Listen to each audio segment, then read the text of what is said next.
of the world. More exactly, if you go and Google it, it is near the Chrysostomos beach on the south coast of Crete. Position of the bard. The position of the bard is this time horizontal. Legs up, knee bend. Lying on a bivouac sack. In each corner of the bivouac sack is from the thalassa polished stone from the ocean, from the Libyan Sea. After millions and millions of years, a polished big stone. You can imagine somebody counted or estimated. The scientists can do that. The geologists, and that it takes like 30 million years. 30 million years to make from a big piece of stone a sand cone on the beach. I have 4 of them. They may be something like 20 to 25 million years because still big, but they still have 5 million years to scramble in the sea under the waves. I will throw them back to the thalassa, the ocean, when I return back to some civilization. I don't say what civilization, because the most civilization of the human race I know until now have slightly or largely disappointed me. Position of the bar, facing the sun, which is going to shine strongly now for some 1 hour yet. It's like 3:15 in the afternoon. Nothing between him and the sun but the stones, the sand, the sea and the horizon, and some rocks on the horizon. On the horizon is a chapel also, which is not to be, have a look. No, it's not to be seen, it's hidden by the rock between, but I see the pyramid, which is above the chapel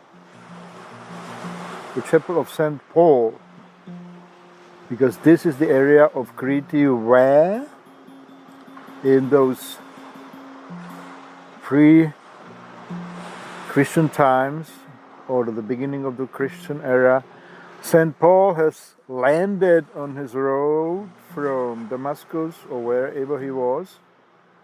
Maybe he was somewhere in Egypt or in Israel, on Palestine, and he sailed to Rome, which would be logical, just to stop on Crete to get fresh water and food, and he lived sometime in the chapel. It's a beautiful place, it's a sunset place, open to the west horizon. One can imagine that at those times when people really believed in metaphysical realms, it must have been fascinating and intoxicating to sit there, sit at the sunrise and know that this was created by the one and only God in whom he believed. This is like a great erotic, ecstatic, mystical experience which can be compared only to the first love. That's why I think Christianity has still kept some of its power, even if it is fiction or an illusion or projection, whatever you call it. Psychologically has been investigated by Freud and by Henry James, and mainly they all followed in the steps of Nietzsche.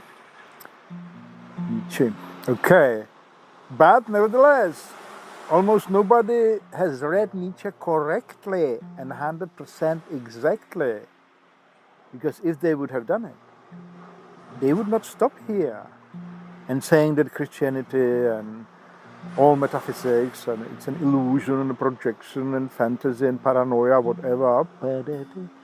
It well may be so, according to the type and the character of man. For some of them it is true, for some of them it is a fiction, for some of them it is an illusion, for some of them it is a projection, for some of them it is paranoia, the last resort, the tour de force before suicide or whatever. For some of them it is pragmatic ideology to control the people, the masses. For some of them it is an inspirational realm for the creation of art. And you see, it's endless possibilities to use a metaphysical realm, even though you don't use it as if you had to choose. Here Nietzsche is right. You must see it as you see it. There is no other way. In this sense, there is no freedom of choice. You cannot say, today I'm going to be a true believer. I will bow in front of the sun and believe in Ra, the Egyptian god. And tomorrow, no. Tomorrow I will say, this is over. I will believe in the Christian God. And after that, I will believe in some little green man from whatever, Andromeda or whatever. There is no choice. You must do it as you do it. And it is mainly your physiology, your heritage, your tradition, your education, which makes you to believe this or that.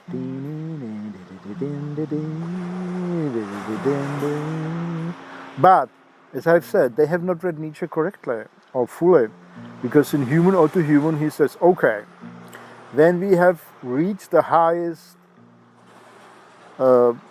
peak of understanding, we stand on the ladder now, we come to the highest stage and we see through all metaphysics, which includes all religions, all science, all art, and all everyday psychology. What then? What then? Shall we fall down, shocked and become nihilist and existentialist of the whatever? Or shall we make a tour de force and say we must believe at any cost?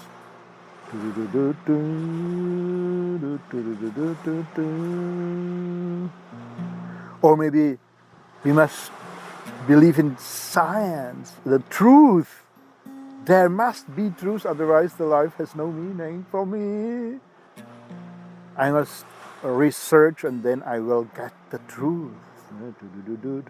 Well, it's very difficult to understand that Nietzsche would see this necessity to search for the truth in science also as a necessary projection, fiction, illusion, madness, paranoia, whatever you wanted, according to the character, that is the physiological and emotional qualities of the believer, projector, madman, scientist, politician, ideologist, preacher, whatever.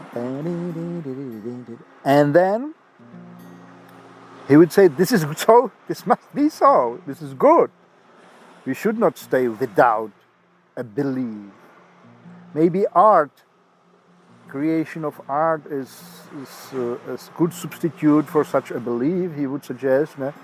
Some very intelligent people who cannot simply see aside, or could say, if they are, believing in something which the next day they don't believe, it so happens. One day you believe, the second day you don't believe, and if you are conscientious, that you have a, could say, reflexive consciousness, self-awareness, and you are honest with yourself, then you cannot just say, okay, I probably didn't reach the right vibration today and the metaphysical realm did not open to me. This is the classical solution of the sinner who did something wrong, but he does not doubt the metaphysical realm. No, if you are honest modern man would say, well, it is so as it is. I don't believe it truly. So it is probably no use. Then I must believe something else. I will believe in art or in love, at least as a projection, fiction of middle duration, okay? Because otherwise, a human being, because it's not an animal, because it can completely lose its soul, or the spread its soul, or mingle its soul with the morphogenetic fields of the elementary world, of the sea, the sun, the ocean, and so. Because mostly man cannot do this. They can do it in ecstasies. Yes, true, very true. Sportsmen, when they have, running on the field and, they get the ball and they run to score the goal, the world disappears. They are absolutely happy and they believe in the ball and in the goal and in the fame that will follow. I don't they care about the fame. If they are good footballers, they are in ecstasy of motion and the ball is completely, intersects and mingles and flows together with their soul field, and so they believe completely. Change of the guitar. Second part of those philosophical reflections on the beach at the end of the world. Supplementary information to the position of the bard. So far, the bard was hitting the strings with his left hand, and the guitar neck was resting on his brow in a horizontal position. Now he moved the guitar to the right side and put the flat belly of the guitar on his brow and is hitting the strings, which are only 4 remaining now, because 2 years the guitar was left unused here in the spare room of his hotel, pension, of his villa here, with the farmers, because he could not come. There was another great human fiction and science fiction and projection and madness and truth, above all truth, a scientific truth it must have been, which was the great COVID event, which led to his being damned to play tennis all the time at the shore of some other lake, at the Lake of Constance in the southern Germany. Well, this is not such a bad fate, because his forehand and his backhand has improved dramatically according to the slow motion study of Roger Federer. About that you will find a lot of other contributions and videos here. But back to the story here.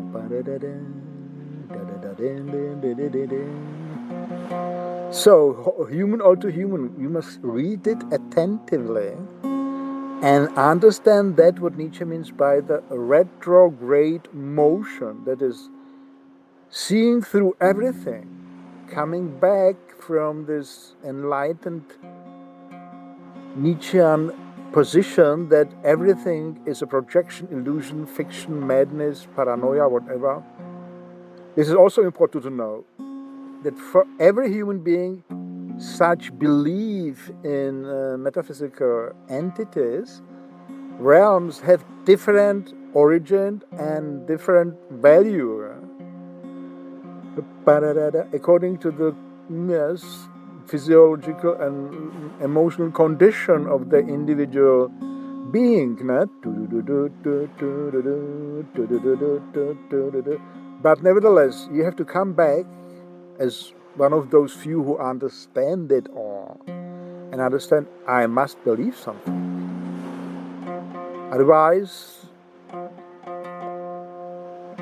I will become a dry, mathematical, logical, artificial intelligence almost, which will have no inspiration. Why? Because the condition of believing, especially when we project it into, or no, we explain it in the terms of the theory of morphogenesis, that the soul ontologically behaves, or it's difficult to say behaves, forms and reforms in the shape of a morphogenetic field, which reacts necessarily and passively to the surrounding morphogenetic fields. No ego action is necessary in the world beyond man. All animals, all plants, all trees, all lakes, all rocks, all organisms, large or small, according to Whitehead, that means also natural conglomerates, simply program and reprogram their soul or their software or their morphogenetic fields according to the necessary forces of attraction and repulsion that exist, again necessarily without being created, as such between all morphogenetic fields. You can see it, if you are a Platonic philosopher, you can see it as that what Socrates and Aristotle have also felt, that it does not work with those permanent, solid, unchangeable ideas of Plato. They try to bring some dynamism in it. And so we conclude this triad, Plato, Socrates, Aristoteles, and jump then to Nietzsche and Ludwig Klages and Heidegger, and say Heraclitus, okay, very good man for us. This software field, this metaphysical realm, if you want to call it, is inherently dynamic. It changes constantly and with a cycle fluidly, so without an intermezzo, without a break. It embodies in matter on this planet, all those billions, whole billions, whatever it is, atoms, build together the mass of the planet Earth. And they are, functionally speaking, a collection of places in the space and collection of shapes of this matter that are open for embodiment continuously since the time immemorial, now since the beginning of the planet. And nobody rules this, nobody creates this, nobody commands.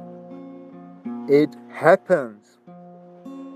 And the human beings are simply a kind of experiment at the end of this long embodiment.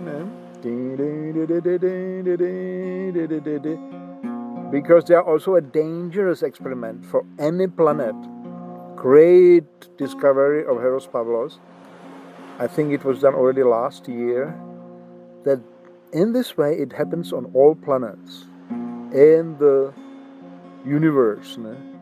If an organic life appears, if it becomes intelligent in the sense that it realizes itself, then it becomes also an experiment. For sometimes it is great love story and adventure and childhood and because all those projections, fictions and illusions and madness and paranoias create together the fascinating history of mankind.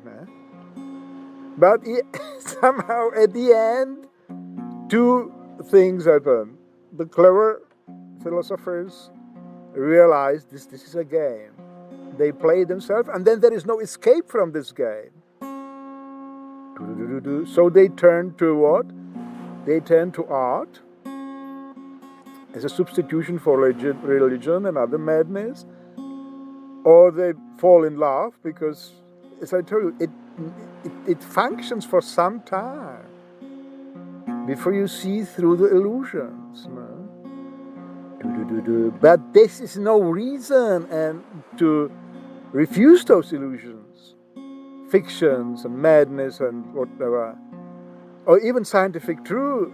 It's on the same level. You should not refuse it. You should study diligently for 5 years and have a nice time at the university and believe that it is true. Otherwise, you will not be happy to go skiing and to fall in love with Margaret and make a holiday in Greece and whatever. I mean, this is toxic information.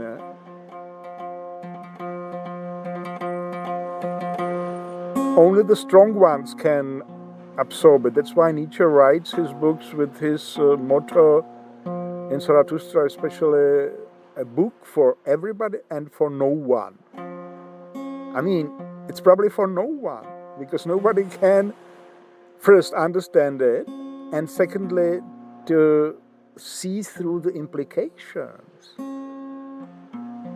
That you have to be satisfied with what you get. And if it is a nice illusion, you should worship it. No? Even if it is a scientific truth in which you believe like 10 years in your research career, believe it fully. But don't be angry if you one day discover that it was wrong. It was not complete. It was a fiction. It was an operative fiction.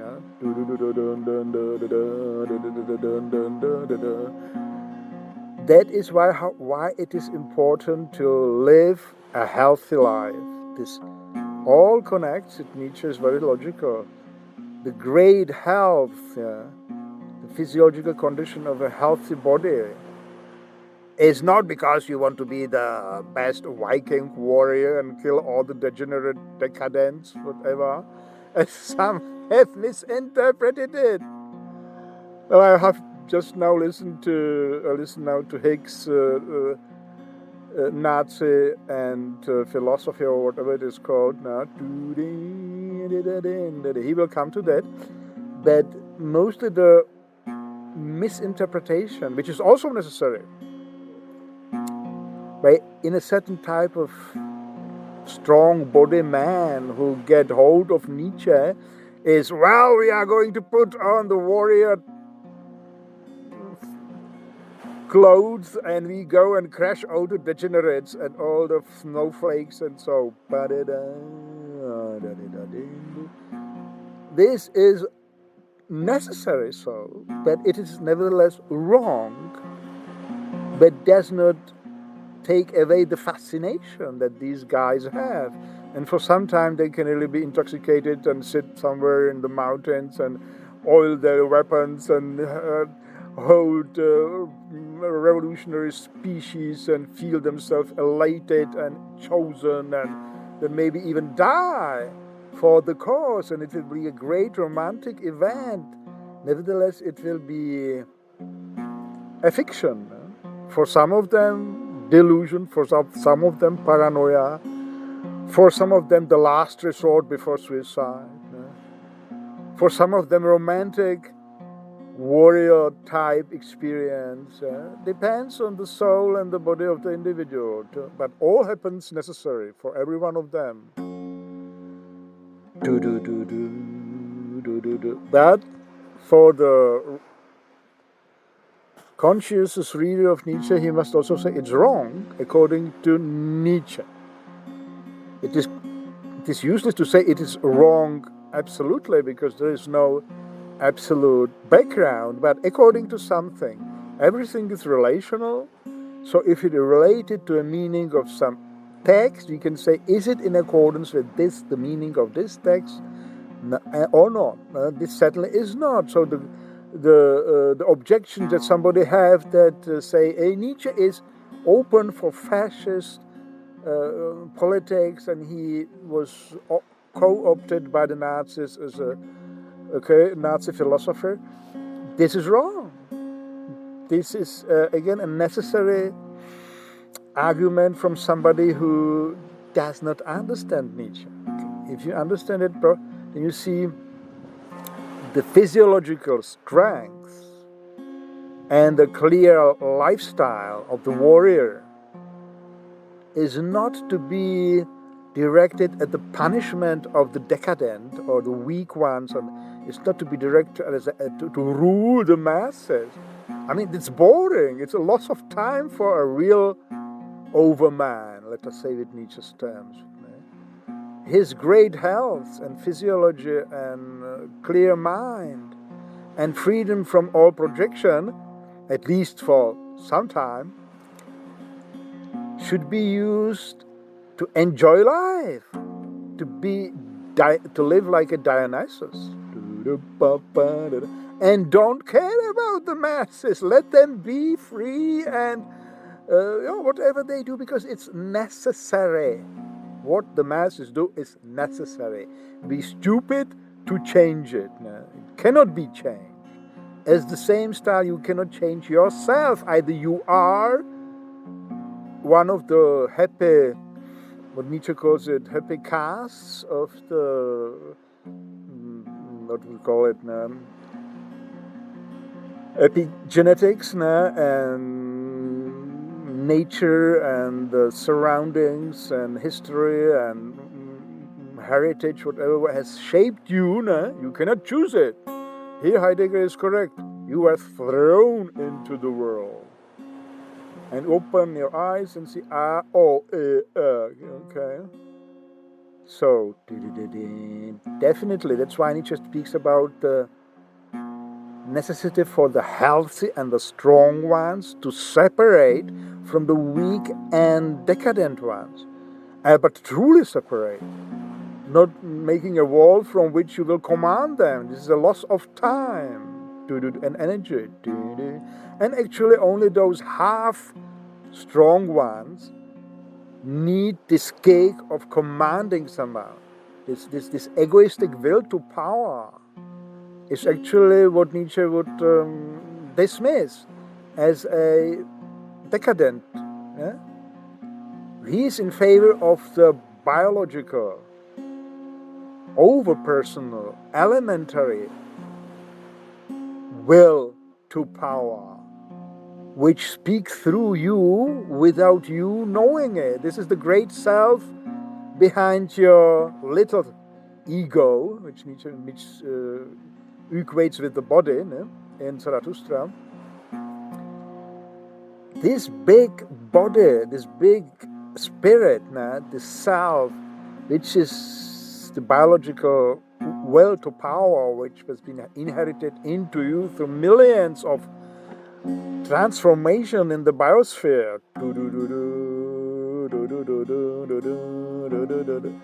is what you should rejoice about and celebrate if you are so lucky to be given through the heritage and whatever nature and your parents and grandparents, and it goes until 1,000 years ago. And then you were also privileged to get such an education that one day you will be able to understand that. And for this, it is necessary to have peace, political peace, a welfare state to some sense, good education, solid culture, healthy food, and so. Otherwise, you will not grow, you will not get ripe. So, what is the conclusion?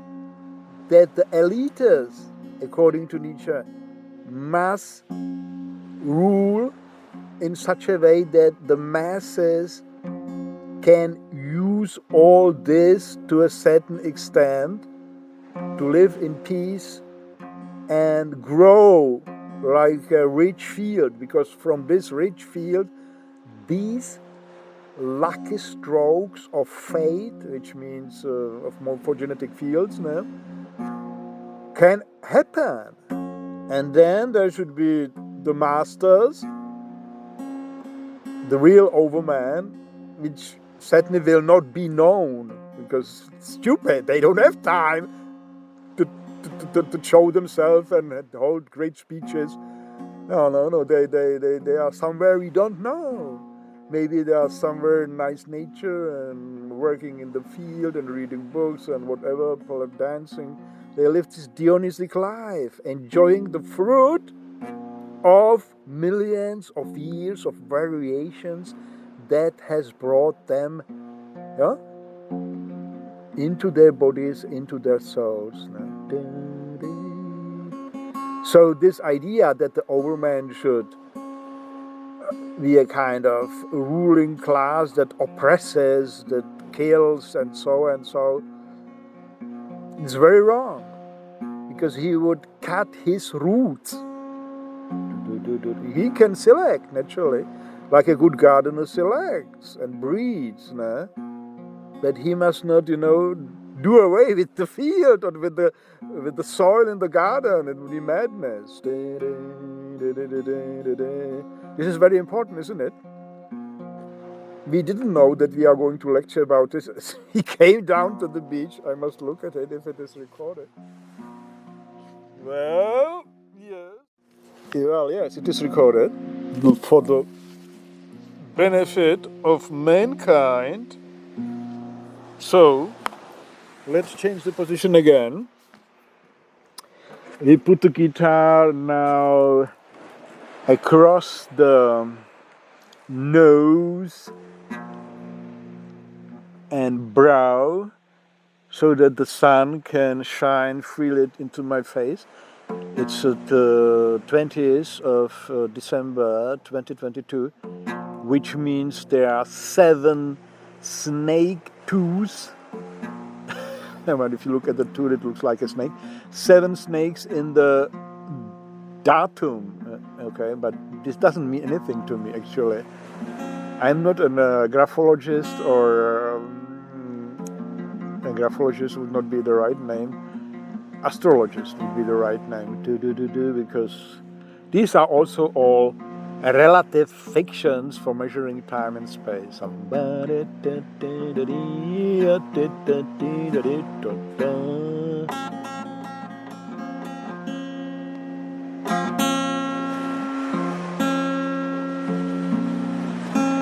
So this is what all we have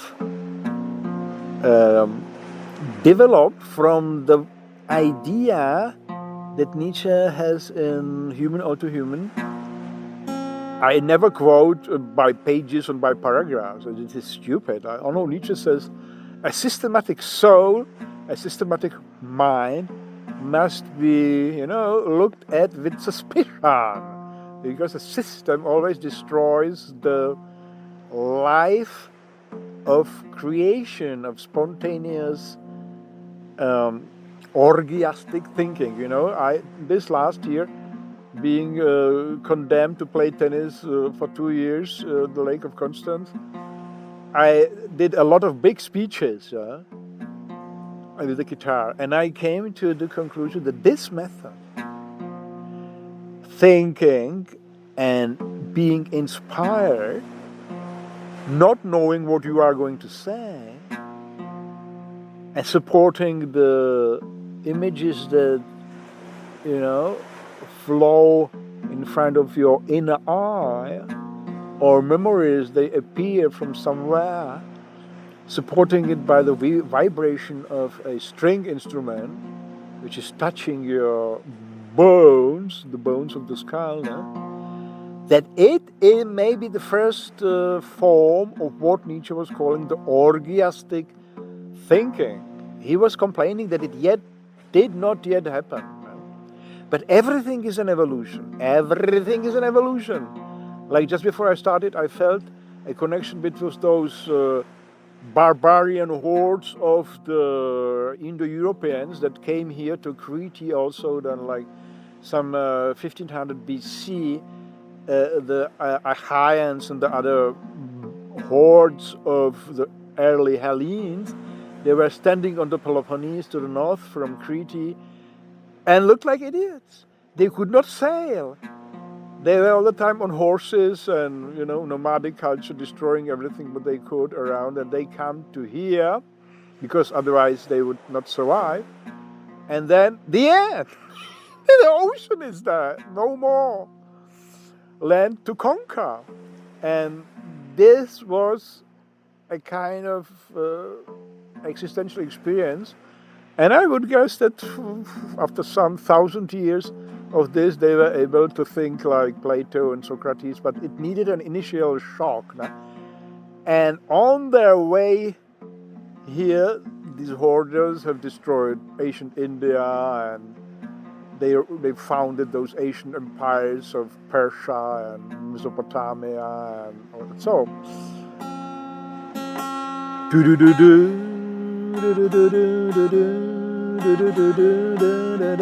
They transformed through time into those militant groups of today who think themselves to be elites, and that they use Nietzsche as their philosophical shield, you know. But it still is a barbaric impulse, no?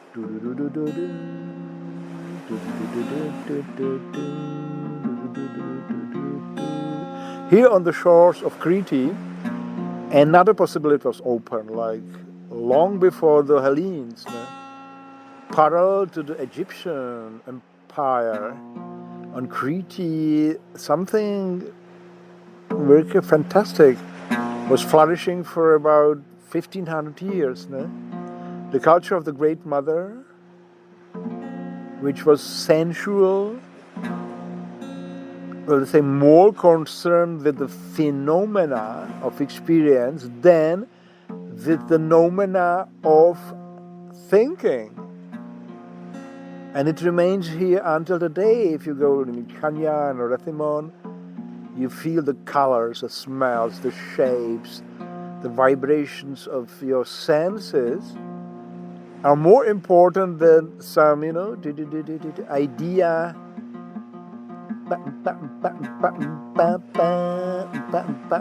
I must check it. I must go there this year after those 2 years break to see if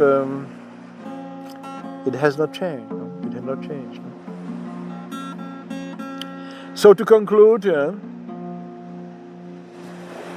it is very difficult, very strong soul you have to be to realize the full meaning of the Nietzschean sentence that after you have discovered that all metaphysics is a projection, fiction, illusion, paranoia, or even the truth in the scientific sense, which he sees as a fiction, nevertheless, because all the modern empirical science is founded on logical fictions, like that there is a number, that there is an entity, that there is a quality, a property of a certain entity, that there is a mover, an agent behind any process, and these are all fictions projected into the natural world by the ego of man. Because the ego is that which he thinks is there in me, and it must be permanent because I am the same every morning. I mean, similar. They are not the same. They are very different. Every one of us is very different in the morning, in the evening. But for the case of orientation and consistency and business or whatever, and relationships and marriage and football and etc., you have to pretend that you are the same, okay? And you have a number. Now the artificial intelligence is going to do away with all that. The humans shall be eradicated, and the robots will have numbers, and they will be the same.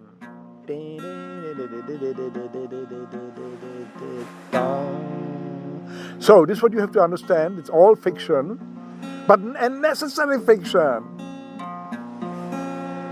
And you can love it if you have a strong body and healthy soul, and you are well educated to understand this. Not to panic. Not to panic, you have to have a strong body, basically. Because, okay, whatever comes, I will lift the stones and run for half an hour and jump into the thalassa, and everything will seem fine. And even though if it is not a fiction, because the metabolism of your body really is not a fiction. Yeah? The Indians have tried hard, the Vedanta have tried hard to to disprove even this argument, that they would say, well, then the organs of perception are projecting this body of ours, they are projecting this world, it's all Maya, all this illusion, yeah. And then Nietzsche correctly says, then the organs of perceptions themselves must be a projection of the organs of perceptions. And this is a regressum ad infinitum, which is in a certain sense logically unsound. So the body is real. It is one of the, it's the only real thing. And this earth, these stones, and this guitar, and this sun, and these sounds, and the vibrations, and the sound of the waves, and this is real in the sense that it is haptically touchable, measurable with the centimeter,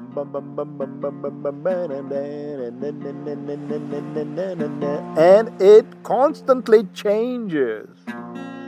It embodies all the time some informational fields, and if it is strong and healthy, then it guarantees to the soul, which is the meaning of the body. On the other side, the body is the expression of the soul. But if you are tired, you don't want to express yourself. You simply rely on your metabolism to make you strong again and fuck all the world.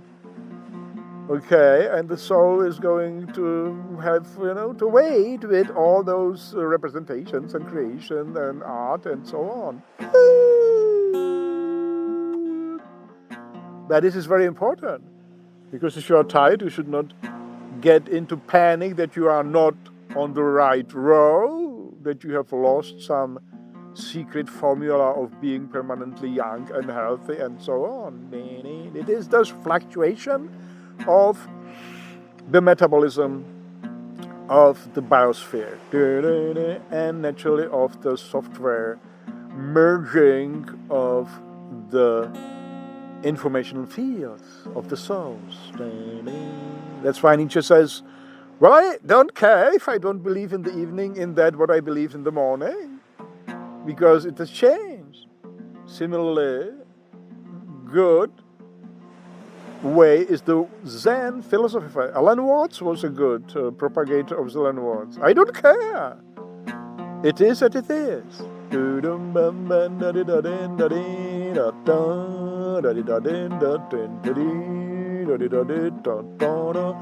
And above all, because today we have this madness of COVID and Ukraine war and other wars are preparing and whatever.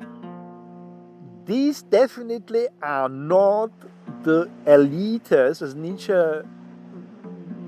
wanted them, who instigate such, such action, because it destroys the living base of the human race. It destroys nature and the healthy family and the healthy life of simple people.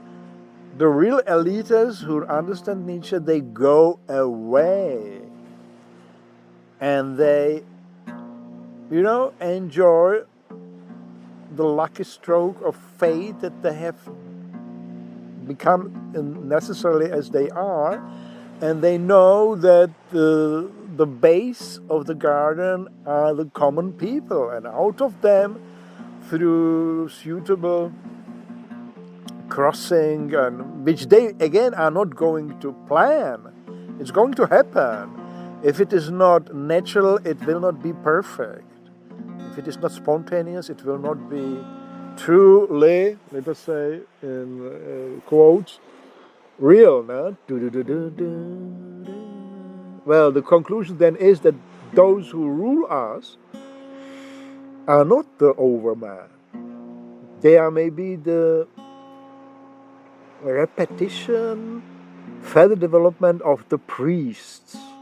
Nietzsche classifies the priests as the sick ones, but slightly less sick than the masses, because they understand the masses, but they are themselves sick, so they can manipulate them, and they at the same time hate them, but they can manipulate them. They hate themselves, but they project their hate into the masses and they manipulate them, and then they actually must be psychopaths. But this is a terrible idea, because this also is necessary,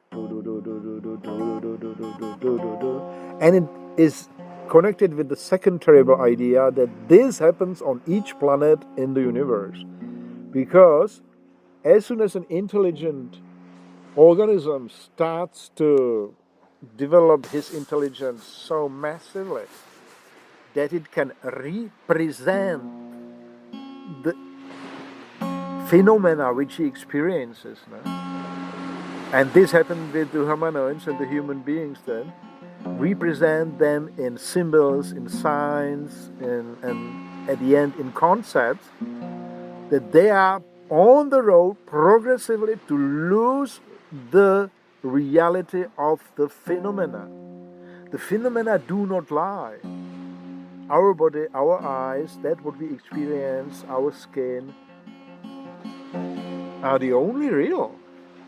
100% real. I mean, the phenomena, the experience,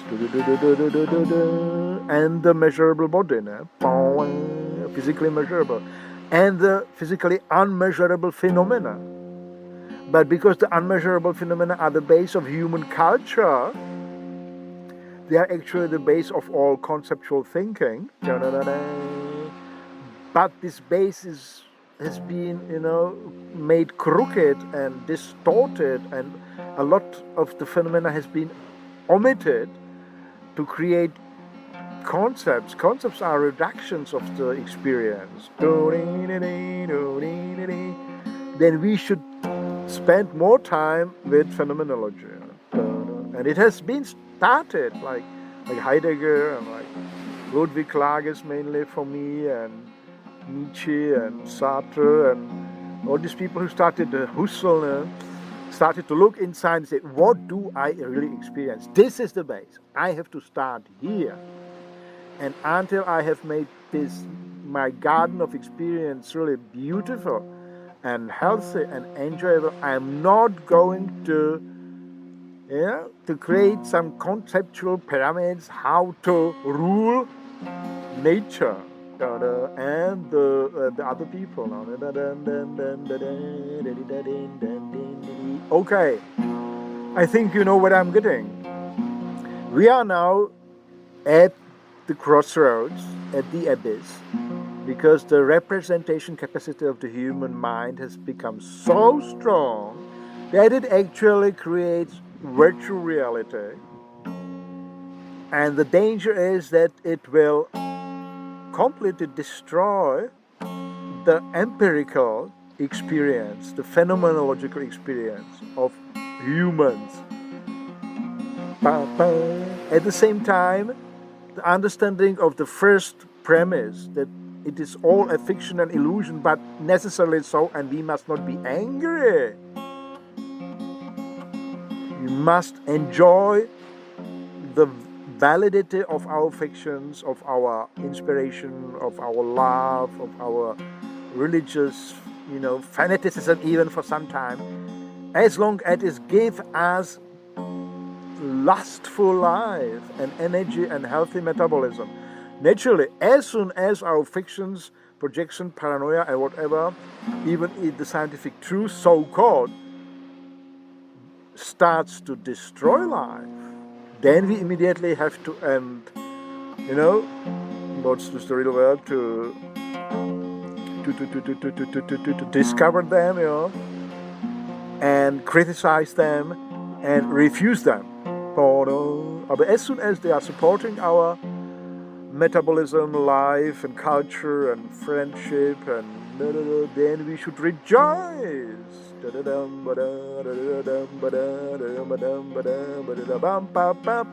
The wind is getting colder. We have 4 days to the Christmas Eve, So the part must get dressed. I see you later.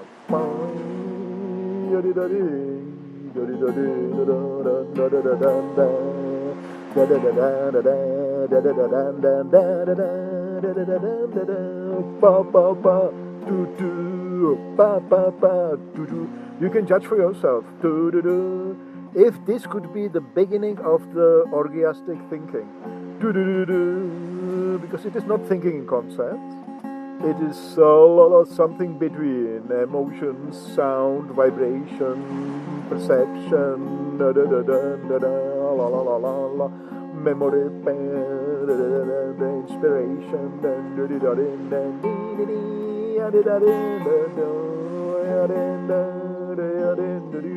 and actually the sea and the sun and the rocks and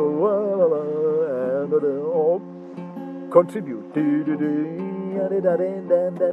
So Heidegger would say, I'm reading in the Akashic records of the deep thinkers. Nietzsche would say, this is the beginning of the orgiastic thinking, Dionysian.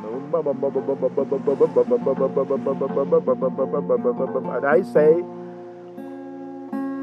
da capo, once more, again and again, and that definitely is an approximation to the pool of energy that is the soul of the biosphere. But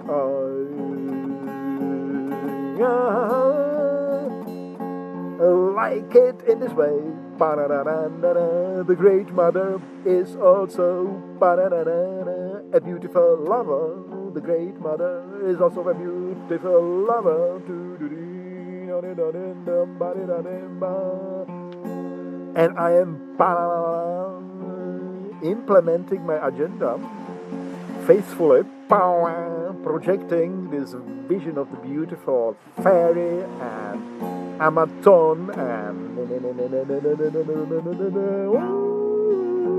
nice girl. She must be already here because the human body is there and it's waiting for embodiment. It's waiting for embodiment of these ideas and images and sounds and vibrations and motions.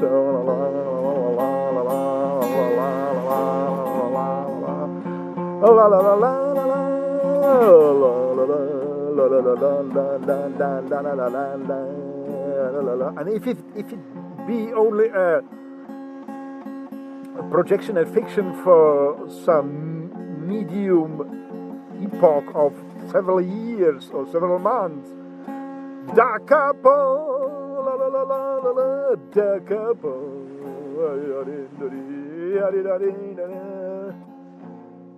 The eternal return of the similar. Nietzsche was slightly off the course when he postulated the idea, the eternal recurrence of the same, of the identical. It is not possible because there is nothing identical and the same. But the morphogenetic fields compression in the circular time-space conception, which I developed some 3 years ago also here on Crete. You find a video on it on my channel. So the compression of time on a local time allows for the eternal, or let us say repeated return of the similar, because the similar software is going to compress and similarly embody in meta.